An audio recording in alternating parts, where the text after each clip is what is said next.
साथियों जय भीम, नमो बुद्धाय। साथियों आज हम एक नए अध्याय पे चर्चा करेंगे। सोचने लायक बात है, विचार करने लायक बात है। बात सच्ची होती है तो थोड़ा कड़वी होती है, लेकिन हमें इस पर गौर करना चाहिए। आज का अध्याय है कलेक्टर का बेटा कलेक्टर नहीं लेकिन सेठ का बेटा सेठ कहलाता है। आज ये साथियों एक अध्याय है, एक चैप्टर है, इसके द्वारा लेखक हमें लिखकर समझाने और बताने की कोशिश कर रहे हैं।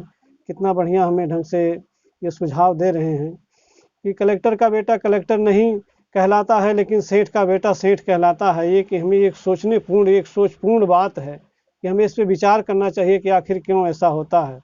और साथियों इस विषय में वो कह रहे हैं कि एक व्यापारी जो कार्य करता है वो खुद कार्य करते हुए और कार्य को छोड़ कर जाता है तो अपनी आने वाली पीढ़ी के लिए वो एक रोजगार छोड़ करके जाता है। लेकिन सरकारी नौकरी में एक कलेक्टर है, वो सिर्फ अपनी अपनी जब तक वो सर्विस के दौरान में है तब तक है और बहुत से ज़्यादा इतना धन अर्जित कर सकता है कि उसकी एक पीढ़ी थोड़ा उसका आराम और सुख भोग कर सकती है।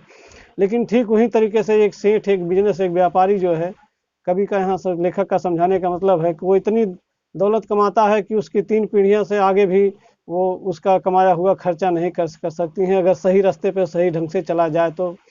यही लेखक का यहाँ समझाने का मतलब है कि जो है कि ऐसे ही उन लोगों की जो आज दलित समाज के लोगों की जो हालत है, ऐसे ही उन लोगों की हालत थी जो कि आज बिजनेस व्यापार करके और पूरे समाज में, देश में जो है कि पूर्ण रूप से संपन्न हुए हैं। यही वो कह रहे हैं कि ऐसे ही उनको, उन गरीब शोषित वंचित लोगों को भी इस बात पर विचार करना चाहिए और सोचना चाहिए कि उनको अब नौकरी उनके पास रही नहीं, शिक्षा उनके पास उतना ज़्यादा बेहतर से बेहतर शिक्षा है नहीं, और पैसे का अभाव शुरू से पहले भी रहा है। तो इस कारण से वो जाएं तो जाएं किस तरीके से जाएं। अब जो थोड़े बहुत अगर शिक्षा हासिल भी कर लिए हैं, वो एक छोटी मोटी दुकान करने के से वो कतराते रहते हैं। मान लिया जाए कि एक जो मोची है वही एक छोटा बहुत तंत्र बाजार में बन के बैठा हुआ है। बाकी जब जो बिजनेसमैन है या जो अच्छे जिनके बाप दादा पढ़े लिखे थे, मान लीजिए कलेक्टर या चपरासी क्लर्क जो भी नौकरी में थे, आज उनके बच्चों के लिए रोजगार नहीं बचा हुआ है। रोजगार, देश से जो रोजगार है, सरकारी रोजगार, वो बिल्कुल खत्म होता जा रहा है। आज की जो नई स्थिति है, आज का जो जनरेशन है, जो आज की जो नई सोच है, जो सरकारें आज जिस रास्ते पे चल रही है, हमारे देश का जो चलाने का जो तौर तरीका है, उसमें रोजगार बिल्कुल दिन प्रतिदिन जो पहले था भी वो बिल्कुल एकदम खत्म होते जा रहा है। जो थोड़े बहुत बचे भी वो प्राइवेटेशन में जा करके प्राइवेट होते जा रहे हैं। तो जब तक हम, लेखक का यहाँ समझाने का मतलब, जब तक हम अपनी सोच को नहीं बदलेंगे तब तक तो हम वो अपने सदियों से पीछे, जो हमारी आज 4 पीढ़ी 3 पीढ़ी से पीछे जो हमारी स्थिति थी, हमें उसको याद करना चाहिए। जो पढ़े लिखे हैं उनको याद करना चाहिए कि हमारे पूर्वजों की क्या स्थिति थी आज 4 पीढ़ी पहले। हम तो उस तरफ की तरफ धीरे धीरे एक कदम बढ़ते जा रहे हैं। इसलिए हमें विचार करके जो है कि कहीं ना कहीं मजबूती के साथ तो खड़ा होना ही पड़ेगा, आज नहीं तो कम।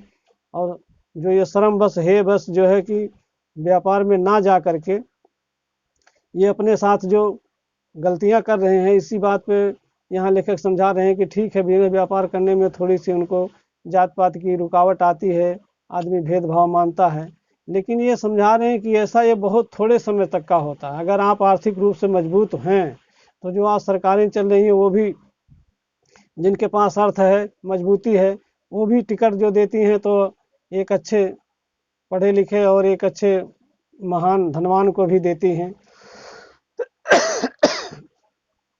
सरकारें भी इसी आधार पर चल रही हैं साथियों। तो इसलिए लेखक का यहाँ समझाने का तात्पर्य है कि वो इन सब बातों को विचार करके और अपने आप को इस ज़िंदगी से बाहर निकाल करके और आगे कुछ ना कुछ अच्छा करें। अब आगे की लाइनों में लिख रहे हैं, कलेक्टर का बेटा कलेक्टर नहीं लेकिन सेठ का बेटा सेठ कहलाता है।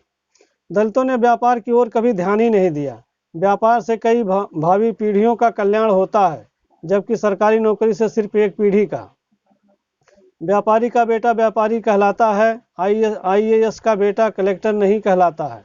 एक सिंधी परिवार का ध्यान हमेशा इस ओर रहता है कि शहर की नई कॉलोनी में कहाँ दुकान खोली जाए, जबकि दलित हमेशा अखबारों में सरकारी वैकेंसी ढूंढता रहता है, जो आज के दौर में मिलना मुश्किल है।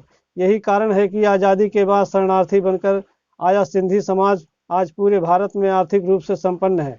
व्यापार की ताकत का एहसास इस बात से लगता है कि बड़े से बड़े राजनेता व मंत्री भी व्यापारियों व उद्योगपतियों के आगे पीछे घूमते नजर आते हैं। लेकिन इस ताकत का दलितों को कभी एहसास नहीं हुआ और आज संकट में है।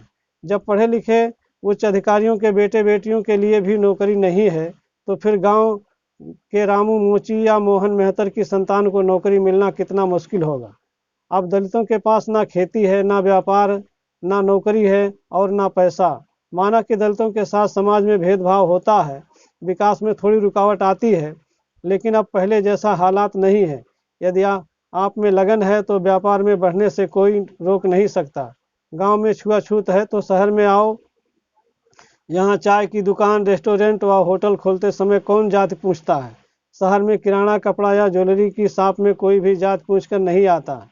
अब बहानेबाजी नहीं चलेगी। एक दलित युवक जमीन बेचकर 5 लाख की रिश्वत देकर चपरासी लगने को लालायित रहता है, लेकिन 5 लाख में छोटा व्यापार शुरू करने की हिम्मत नहीं करता है। मारवाड़ी पिछड़ी जात के लोगों को दक्षिण राज्यों में व्यापार बढ़ाते समय किसी ने नहीं पूछा कि उनकी जात क्या है। जब अनपढ़ पिछड़े सफल हो सकते हैं तो पढ़े लिखे दलित क्यों नहीं। एक कम पढ़ा नाई शहर में हेयर ड्रेसर की दुकान में रोजाना 1000 रुपये से कम नहीं कमाता है और सिर्फ एक कैंची चलती है।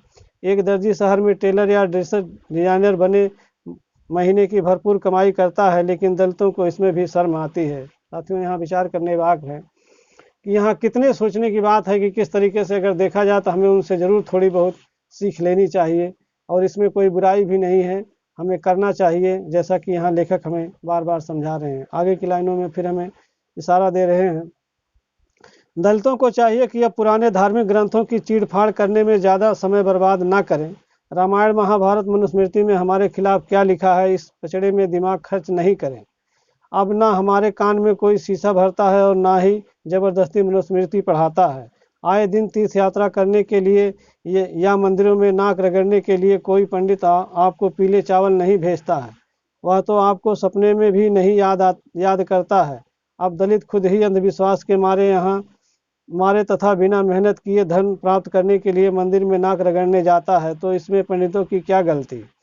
आज समय की ज़रूरत यह समझाने की है कि हमारी मुक्ति का मार्ग मंदिर नहीं है, बल्कि उच्च शिक्षा व रोजगार के अच्छे साधन प्राप्त करना है। आज जिसके पास अर्थ है वही सामर्थ्य है। साथियों, पहले ही बता चुके हैं कि जिनके पास अर्थ है, जिनके पास धन पैसा और मजबूती है, बल है, उसी को दुनिया लोग या अच्छे अच्छे लोग जो संपन्न हो चुके हैं वही लोग भी उनको भी याद करते हैं। बाकी जो आप निहायत गरीब हैं तो आपकी तरफ भी कोई मुड़कर नहीं देखेगा, क्योंकि वो लोग ये मानते हैं कि इनके कर्मों में कमी है, इनके आचार विचार और इनके नीयत में कमी है, इस कारण से ये लोग गरीब हैं। तो इससे हमें इस चीज़ को निकाल कर बाहर फेंकना होगा और एक नई विचारधारा अपने अंदर प्रकट करके, अपने अंदर मजबूती से रख करके और उस विचारधारा को फलीभूत करने के लिए आगे बढ़ना चाहिए। लेखक का यहाँ समझाने का साथियों तात्पर्य यही है। आगे की लाइनों में फिर हमें संदेश दे रहे हैं, आज दलित समाज बणिक व्यापारिक वर्ग के फैलाए बाजार का बहुत बड़ा ग्राहक बना हुआ है, जबकि संपूर्ण बणिक वर्ग दलितों के आरक्षण की खिलाफत करता है।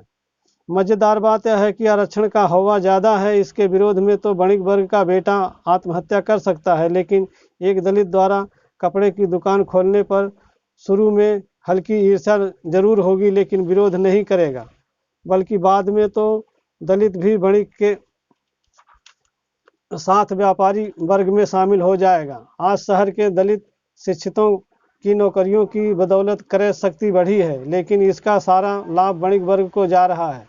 आए दिन होने वाले कामकाज, शादी ब्याह, त्यौहार, शिक्षा आदि किसी भी क्षेत्र में वह बणिक के चंगुल से ही नहीं बच पा रहा है।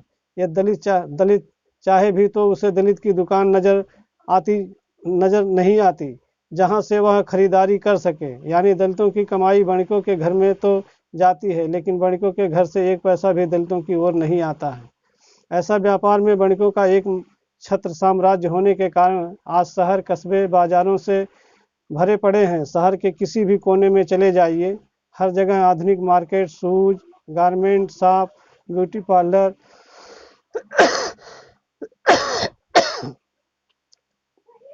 जिम, रेस्टोरेंट और पानी पतासे की दुकानों से लेकर पान व डेयरी की थड़ी नजर आती है, लेकिन इस संपूर्ण बाजार तंत्र में दलित कहीं भी नजर नहीं आता है। सिर्फ ग्राहक है, पैसा खर्च करने वाला ग्राहक। नौकरीशुदा दलित की कितनी ही तनख्वाह क्यों न बढ़े, वह किसी भी रूप में बड़ी की जेब में ही जाएगी। ऐसे में दलितों को चाहिए कि वह छोटे बड़े व्यापार की ओर ध्यान दें। निजीकरण के दौर में यह दलित की संतान को जिंदा रखना है तो व्यापार की ओर ध्यान देना होगा। पैसा गहनों मकान को भव्य बनाने, शराब कुरीतियों शादी ब्याह में ज़्यादा खर्च करने की बजाय बचत करें तथा अपने आसपास के परिवारजनों के कल्याण हेतु छोटा मोटा व्यापार शुरू करें, देखना सफलता जरूर मिलेगी। साथियों, यहाँ एक छोटे से अध्याय से एक चैप्टर के द्वारा खास करके दलितों को प्रोत्साहित करना चाहते हैं, उनको एक मजबूत विचार देना चाहते हैं और उनको इससे सीख लेनी चाहिए कि ऐसा जब तक वो करेंगे नहीं उनका कल्याण नहीं होगा। साथियों, इसी के साथ यहाँ इस वाणी को विराम लेते हुए वीडियो को यहीं पूर्ण करते हैं। अगले अध्याय पे हम आपसे फिर चर्चा करेंगे साथियों। तब तक के लिए जय भीम, नमो बुद्धाय।